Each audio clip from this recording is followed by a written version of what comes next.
ಹೊಟ್ಟಸ್ತದೇನವ? ಹ್ಞೂ, ಅನ್ನ ಬೇಕಾ? ನಾಳೆ ಬೇಕಾ ಅನ್ನ?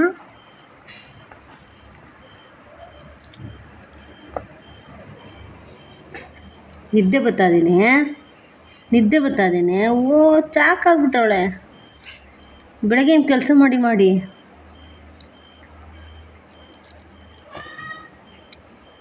ಕರಿಮಾ. ಕಣ್ಣು ನೋಡವ, ಯಾವ ನಾಟಕ ಕಲ್ತಿಲ್ಲ ಅಂದರೆ ಇಲ್ಲ ಅನ್ನ ಹುಟ್ಟಿಸ್ಕೊಂತೀರಿ ನೀವು.